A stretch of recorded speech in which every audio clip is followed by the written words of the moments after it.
യു.ഡി.എഫിന്റെ സത്യപ്രതിജ്ഞാ ചടങ്ങിൽ വന്ദേമാതരം പൂർണ്ണമായി ആലപിക്കാൻ പാടില്ലായിരുന്നുവെന്ന് എസ്.എഫ്.ഐ നേതാവ് പി. സഞ്ജീവ്. വിവരമില്ലായ്മ ഒരു അലങ്കാരമാണോ? ഏതായാലും എസ്.എഫ്.ഐ നേതാവിന്റെ പുതിയ കണ്ടുപിടുത്തം കൊള്ളാം. ഇവനൊക്കെ പഠിക്കാൻ തന്നെയാണോ കോളേജിൽ പോകുന്നതെന്ന് രക്ഷകർത്താക്കൾ ശ്രദ്ധിക്കണം. വന്ദേമാതരം ഭാരതത്തിന്റെ ദേശീയ ഗീതമാണെന്ന് വിവരമുള്ള ഏതെങ്കിലും മുതിർന്ന സഖാക്കൾ ഇവനു പറഞ്ഞു മനസ്സിലാക്കി കൊടുക്കുക. ഇല്ലെങ്കിൽ ഈ വിവരക്കേടൊക്കെ പറഞ്ഞിട്ട് നാളെ ഒരു ഇലക്ഷൻ സമയത്ത് ജനങ്ങളുടെ മുന്നിൽ വോട്ട് ചോദിക്കാൻ ചെന്നാൽ അവർ ചൂലെടുത്തടിക്കും.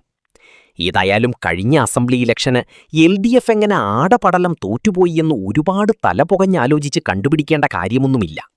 ഒരു പ്രത്യേക മതവിഭാഗത്തെ പ്രീതിപ്പെടുത്താൻ ഇതുപോലുള്ള നേതാക്കന്മാർ പല അവസരങ്ങളിലായി വിളിച്ചുപറഞ്ഞ വിവരക്കേടുകൾ കാരണം വലിയൊരു വിഭാഗം ഹിന്ദുക്കൾ ഇടതുപക്ഷത്തിൽ നിന്നും അകന്നിട്ടുണ്ട്.